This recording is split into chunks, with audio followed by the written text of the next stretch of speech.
So here we are, Mr. Jason Anthony Crawford and Brian. Sanity.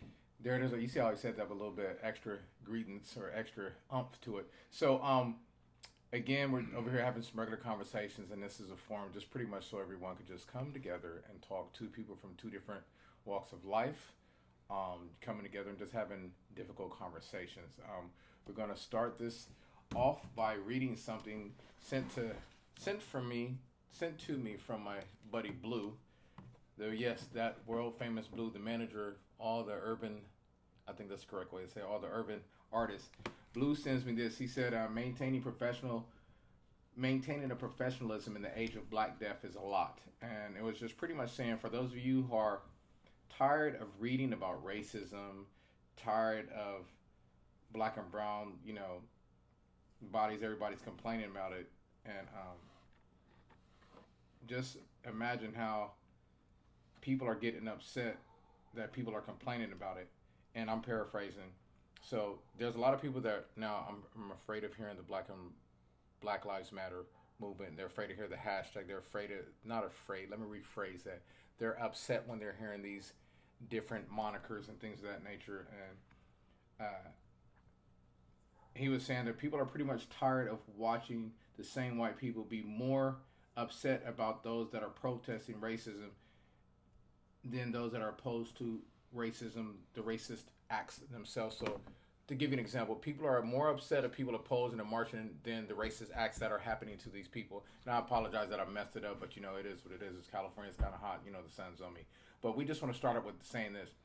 We talk about things, and just so people can have a comfort, some sort of safe zone to communicate, and there'll be other people helping here, my girl Carrie and Kurt Schilling. There's a lot of people, and Ryan Felder. I want to have some real Caucasian folks that I communicate with because, like I said, it's a safe zone. And I know people are tired of hearing this, but imagine going through it. Blue's comment reminds me of something that I read recently that said that after the Civil War, there was more concern about the white landowners than there was about the freed slaves. Oh, wow. And this is what particularly disturbs me about people who don't want to think about what's going on here, because you don't learn. If you don't pay attention, you don't learn. And the reason we're here is because a certain segment of society hasn't learned all of these years over, they're not quite 200 years, but it's been a long time. And I've realized, at least this is my opinion, as to why we are here, is because people like me were never taught the reality of what people like you had to deal with and have been having to deal with. Yeah. We always pin the end of slavery to the end of the Civil War, and then. And so let me pick her if I can interrupt you. But this is what I was talking about, and we briefly spoke about this off camera, is what we're being taught in schools. To give you an example, so let's start off where this topic of Black Lives Matter started becoming real public is when Kaepernick kneeled. Yes. I don't know if you remember, Tim Tebow kneeled also, but he was the Christian man. And there, hold on 1 second. He kneeled, giving honor and talking about, he was looked at differently. Just like when they say "shut up and dribble," and Drew Brees made a comment. There's a superiority complex that's embedded in some people, and just like a lot of the statues, you see it a lot, and you're taught in history that everything belonged to Europeans or Caucasian people or people from the Caucasus Islands. You're always taught that, and when things go wrong and when people see it, until now, when everybody, Corona has caused people to see it with their own eyes, and you couldn't run away from the TV. People always say, well, they didn't act correct. They didn't respect the police, because I hear this a lot. You were supposed to respect the police. You're supposed to obey. You're supposed to do this. You're supposed to do that. But when you see it on the other side, there's two different ways to look at it, because when you see a lot of Caucasian men or women on drugs, drunk, and they're attacking, hitting the police, but they get the benefit of the doubt. but we blacks are portrayed a different way. Give you an example. I don't know if you remember. I believe her name was Breonna Taylor, the lady that was sleeping in her bed and she was shot by the cops. Now, how did she disobey? She was asleep. The other guy who was shot in Dallas, the gentleman with the who lived next door to the cop, and she went into the wrong room, and then the judge came down and hugged her and all this stuff. And, they were giving. Oh, she went into the wrong apartment. She was a police officer, and she thought she was going into her apartment, and she went into someone else's apartment, and ended up shooting him. And so this is the thing. People got to realize there's a lot of things that happen, and people keep bringing up Candace Owens, and everyone's sending me articles. But blacks kill blacks, and even some black folks. Well, blacks kill blacks. We get that. That has nothing to do with the people that you pay taxes to protect you, shooting you when they're coming out for a routine call, shooting you when your light is out, shooting you. Oh, he was escaping. But they're what we see. People, mass murderers. Jeffrey Dahmer didn't get killed by the police. There's always stereotypes about us being savages and things of that nature, and blacks being savages. Not to be funny, but Jeffrey Dahmer was eating people. Let that simmer. What was the guy? What's the guy who killed the Hollywood people up there with Marilyn? What's it? Manson. Charles Manson. Psychopaths could have done, but see, give me an example. Mass murderers. The guy in Colorado, alive. You see when they locked up the DC sniper? Long time ago, there was a DC sniper. Quite a long time ago. Yes. Guess where he's at? I don't know. Dead. I don't really know. Dead. Oh, So a lot of times, if people don't understand, there's a difference in the way blacks are treated. You got history. So there's so many things. When they say systematic racism, you're dealing with history, his story. You're dealing with the stuff that you see on TV. You're dealing with our Christian brothers and sisters that tend to bat a blind eye. And we'll talk about that because recently, Sweeney, an amazing coach at Clemson, still won't own up to, to give you guys a paraphrase, to give you guys an example, his assistant coach was in a situation with a player, and he used the N-word. The player said, "Hey, man, I forgot to block that N-word." The coach said, "Well, we don't block them N-words," or whatever the case may be. And he was just using it just to go back and forth, just like when people use the N-word in a song or whatever. But Sweeney didn't denounce or didn't, apparently he made a mistake. But it seems like we're not giving the same rights as other folk, because when we make a mistake, we can go to jail or get killed. The brother made a mistake. If he reached or a cop thought he was attacking him, or a cop assumed that he was fearing for his life, may have made a mistake, may have been drunk, whatever the case may be, but it's a life or death situation for us. But when other folk make a mistake, they can get out of jail by being, what do they say, they suffer from affluenza. There's a couple cases where guys, they couldn't go to jail because they grew up wealthy and they wouldn't be able to survive in jail. You're laughing, but this happens. So that's a lot of mess, but we're going to start with the thing with Christianity, and going back to what we talked about last week. It's hard because a lot of these people are inherently good people, but they use Christianity to block off like this doesn't happen. Sweeney wore a shirt that says, "Football matters." Stop it. You're not ignorant. You're playing off the Black Matters things. It's not funny when the majority of your football team is black. And we're sending our kids trusting you when they're done with football, it makes me upset because a lot of these coaches, some of them really care about the kids, but a lot of them really don't. Once they take off that jersey, once they take off that Clemson, you're in the Carolinas. You're in a place, and the name of the school apparently has something to do with the slave master or something like that. Oh, does it? They're trying to change some names on some different buildings at the school that are named after slave masters or people that he donated money. Clemson apparently was built on a slave plantation. Well, I guess it wouldn't be hard in the South because there were a lot of them there. So I want to ask you, why is it that Christian folk, in your opinion, because I know you really ain't all into the religious aspect, but you have white men that are a part of what you call privilege. Number one question, do you think white privilege exists? Absolutely. So why is it that other white folks try to act as though it doesn't exist? Because they don't want it to exist. They're embarrassed, and I think ultimately they're embarrassed by it and don't want to admit it.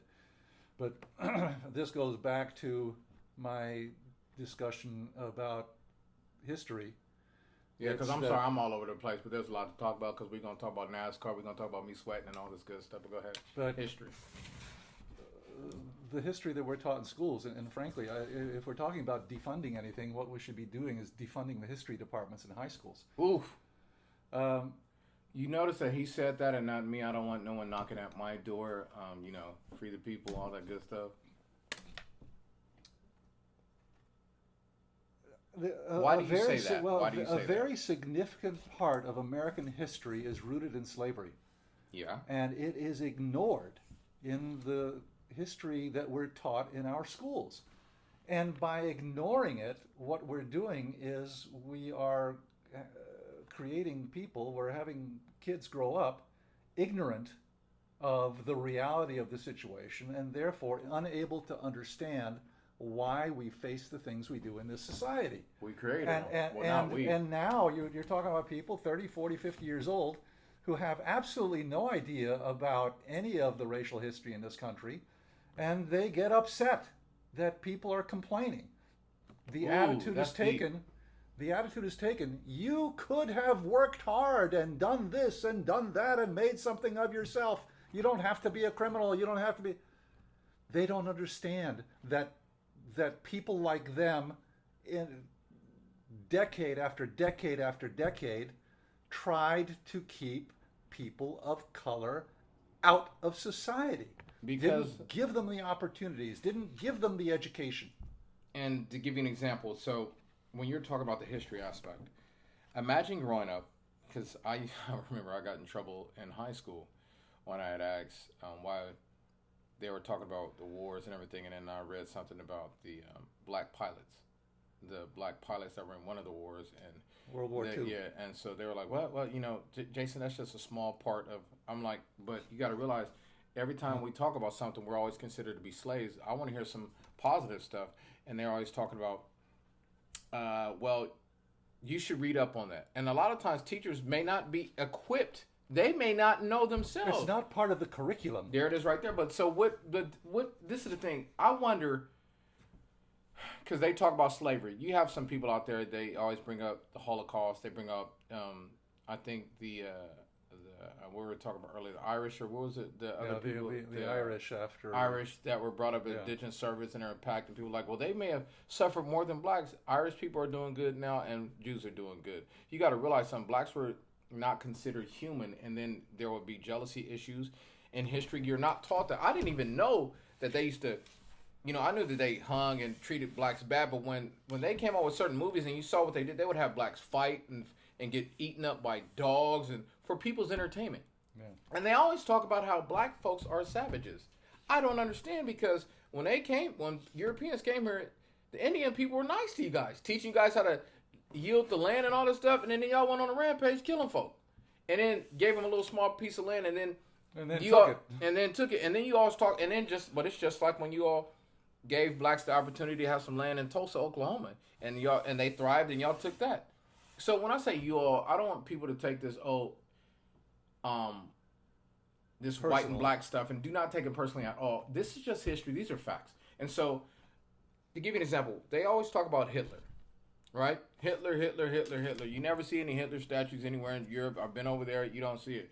But I mean, I think Leopold, like Hitler killed, 10 million European. Leopold, whatever, or King Leopold. Yeah, King Leopold killed 15 million Africans. Have you ever heard of him? I haven't. There's a lot of people, a lot of things you don't hear about, because we may not be important to some, but we are a part of this history. Our blood is in this American flag. And my thing is, we are always taught to submit, be nice, smile, hug, and religion. Hey, God, God this, God that, God, some people even use the Bible to say that we were the cursed tribe and all this weird stuff. The mark of Cain. But everything happened in Africa. So how in the world some people from the Caucasus Islands of Caucasia end up in Africa, where your skin would be dark, hair bronze? I mean, that's in the Bible somewhere. But we brought the religion to you. We brought God to you. And God this, God that, but those holy wars and all those wars and the no offense, but the Catholic Church and how they cover up the molestations and all this stuff. Racism is huge in the church. Huge. But it goes back to what you're saying, history. Mm-hmm. If you do not know history, and that's the thing, those of y'all who are having problems dealing with these issues, ask your friends, but come humbly. Be empathetic. Don't take offense. And those of y'all who they come talk to, the few black friends that you may have, know that they're taking they're having to have a little bit of courage to ask you these very uncomfortable questions.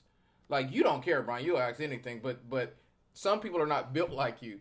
So when it goes vice versa, when people are asking these questions, we need to make sure that we're able to communicate with each other humbly, with empathy, and with compassion. So if you really want to know, because you can't teach everybody everything. I mean, I have friends to this day that I love dearly, but they are so lost.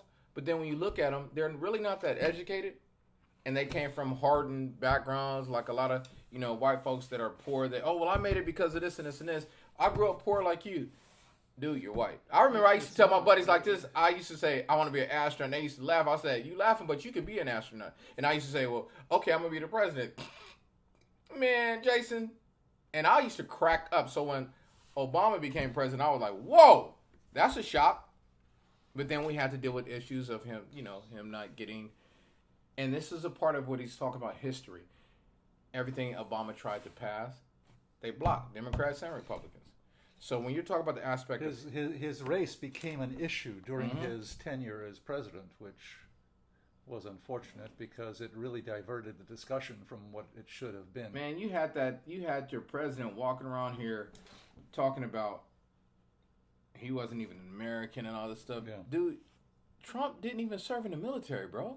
Didn't he have shin splints or something? No, he had bone spurs, I think, is what it was. So, I mean, the guy who's dissing Kaepernick for disrespecting the flag, when it came down to it, he disrespected the flag by making up a story that he wouldn't have to go and defend the flag. But he's a part of the top percent. He's a wealthy guy. And I know we're all over the place, but this is a very organic situation, and we'll be organized in the future. I wanted to, when I decide to, boom. I wanted to talk about, and we're going to go back to this historical aspect of things. So just to give you guys a heads up with the format, I usually give people topics to talk about. And Brian, he'll have consecutive days of shows where he's going more into the specifics of things and a little bit more accurate with,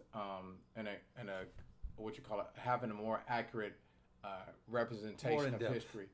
And talking about the different topics and how systemic racism began. But I wanted to bring up something that happened this week recently about the situation in NASCAR, where Bubby, they found a noose allegedly in his... I'm assuming in his garage or there has to be cameras around, and they're saying they're not going to deal with it. But they indicated that there are cameras somewhere, but we haven't really. I don't know that. So how could they not have caught who did it, or was it a set? Anyway, I saw the one because when I think of NASCAR, I think of Confederate flag. It got so bad that there were people riding up to the race with their Confederate flags in their trucks, and then that plane flew across and said "Defund NASCAR." People are so upset when we talk about history. First of all, the whole thing with Bubby and them walking him up was a beautiful thing. He got emotional because when I think of NASCAR, that's not a sport that I really gravitate towards being equally diverse. But historically, NASCAR was not for us in a sense. We didn't get those opportunities. But there's some black guys. There's a couple black guys that have won over the time. But he would get, like the guy was talking about, he would get more flack from fans than he would for crew members and drivers and things of that nature. Yeah, but the reason, though, that they were flying with the Confederate flag and they had that caravan with the Confederate flag was that NASCAR recently declared that they are going to no longer use the Confederate flag in connection with their events. And so people were pissed off. And that's why they went and did all this stuff, and which ultimately somehow, I think, culminated with this noose business. I think they're all tied together. But let me ask you something. Why are people so upset about this whole Confederate flag? Because I thought they lost. That's I'm not trying to be funny, but I thought they lost because you're making an interesting point, because you and I have had this discussion a little bit in the past that there's a way that you can look at it to say that they actually won.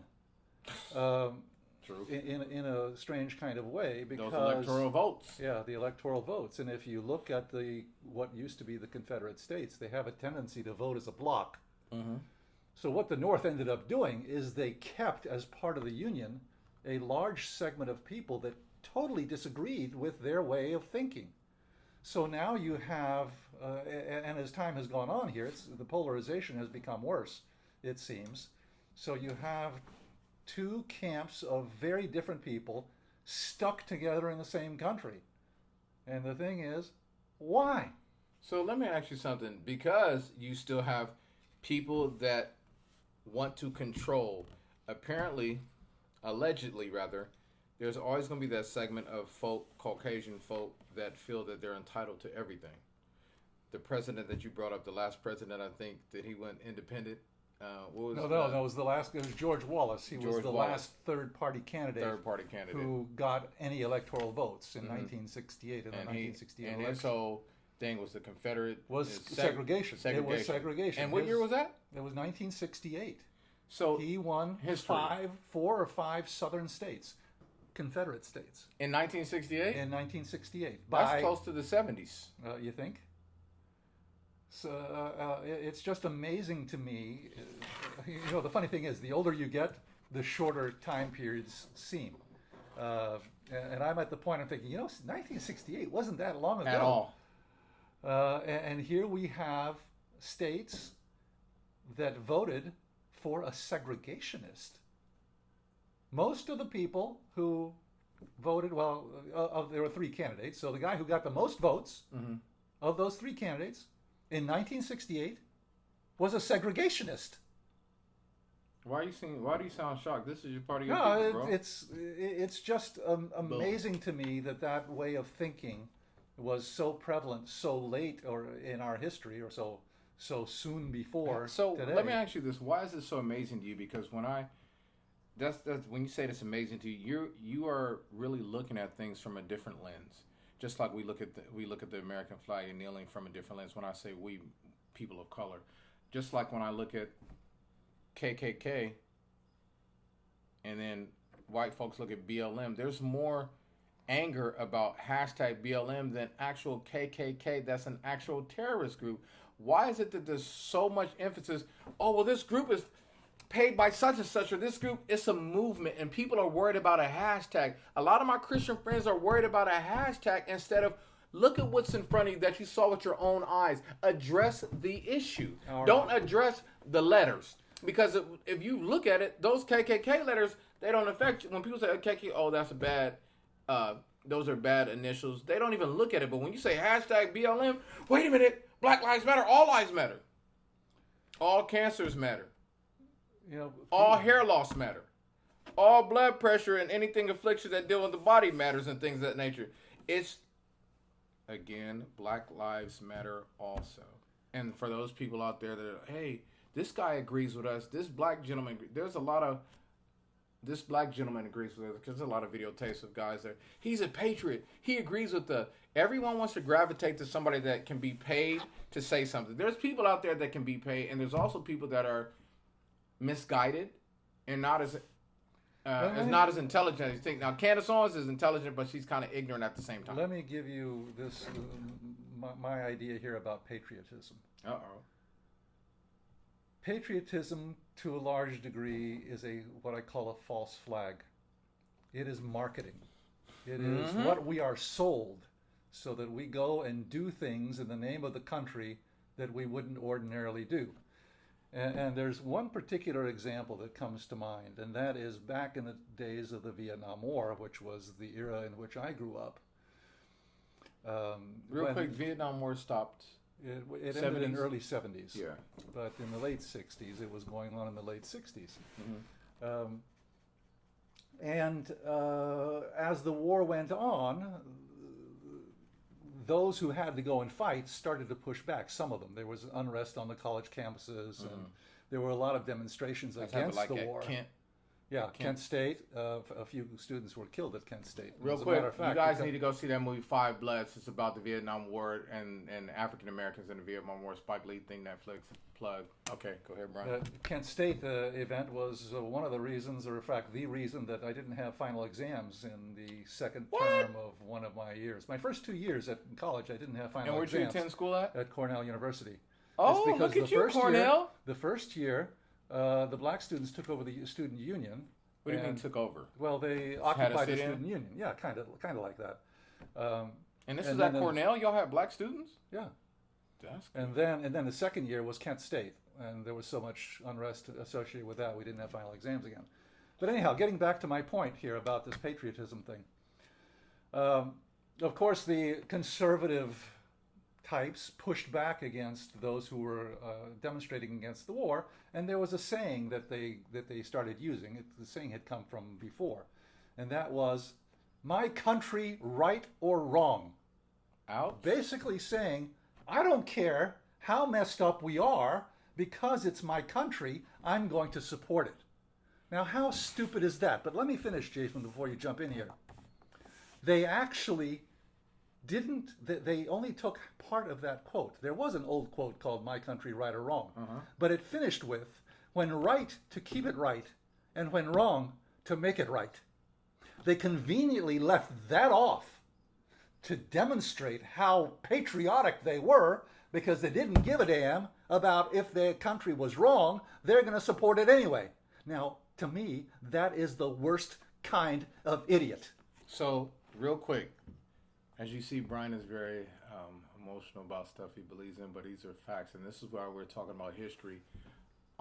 Going back to this whole, because I remember we used to have Uncle Sam want you and different, things in the 70s, all this propaganda. I wanted to ask you something real quick.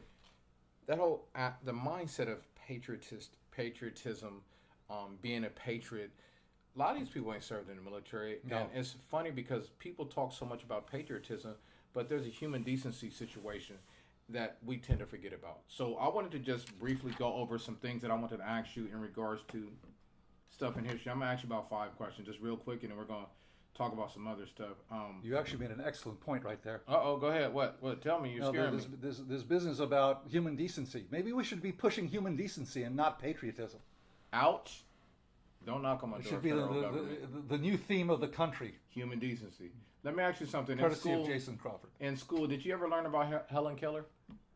I don't know that we ever learned about Helen Keller in school, but I knew of Helen Keller. So we knew about Helen Keller in school, but when did you hear about W.E. Du Bois?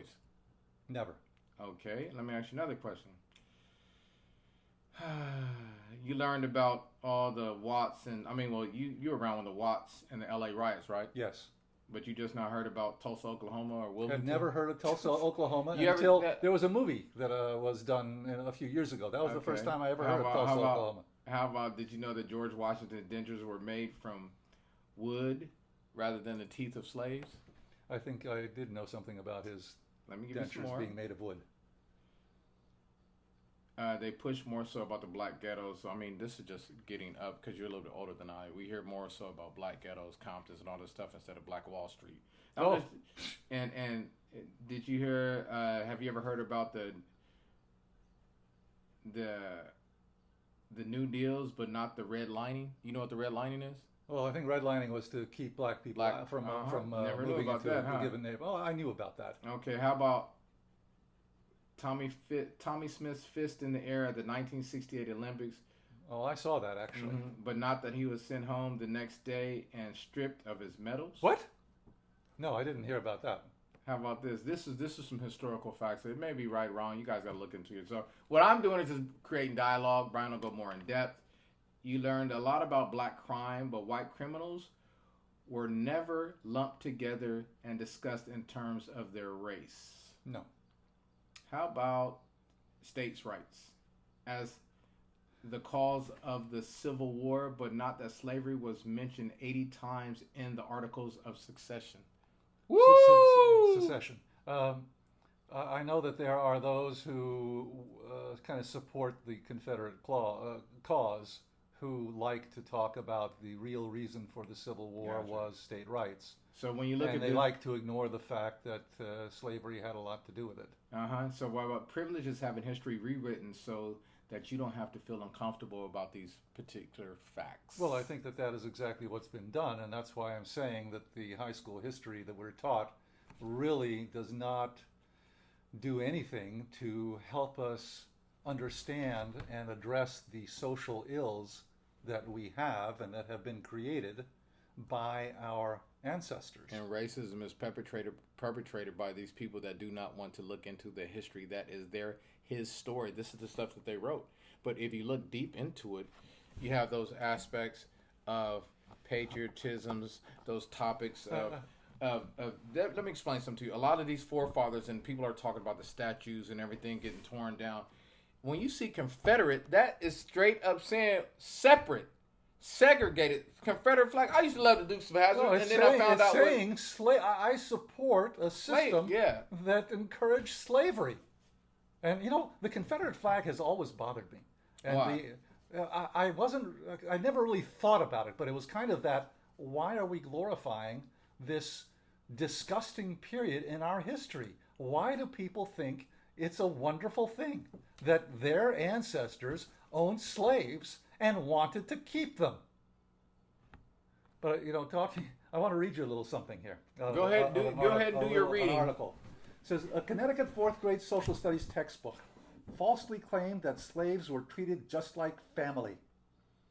A Texas geography textbook referred to enslaved Africans as workers. In Alabama, up until the 1970s, fourth graders learned in a textbook called No Alabama, KNOW, that slave life on a plantation was one of the happiest ways of life. This is what we were being taught in our schools. Talk about whitewash. This is history, not my history. We're going to bring this to a little short close. I just wanted to touch bases. Love everyone out there. And this is the thing.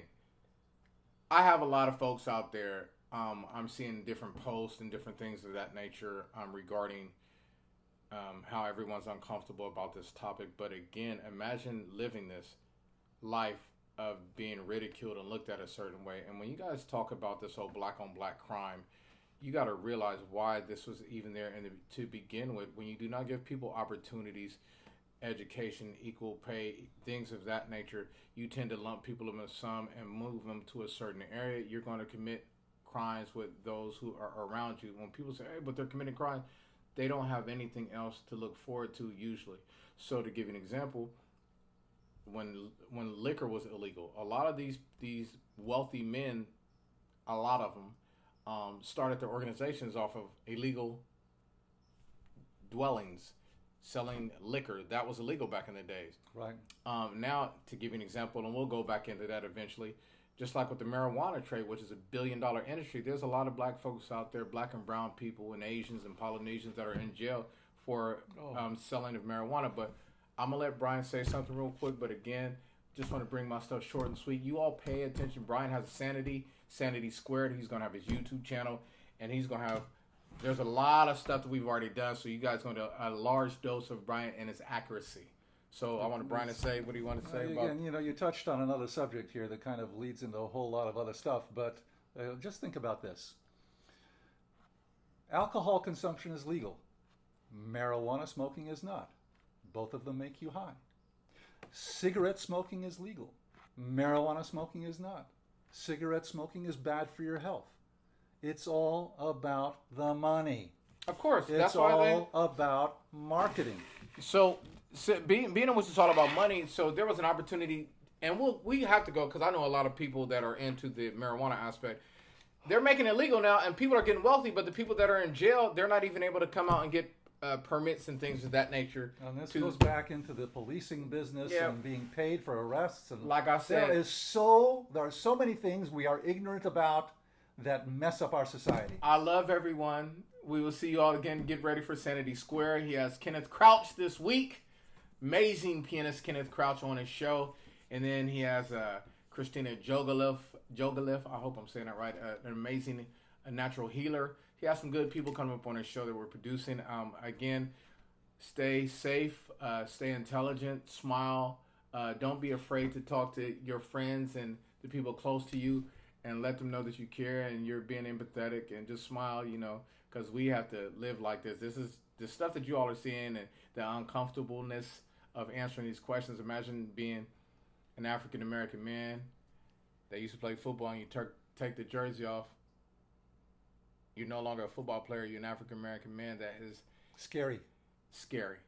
That's a whole nother topic, and it was all over the place, but I love it because it's raw. You all take care. Jason Anthony Crawford signing out. And Brian Sanity.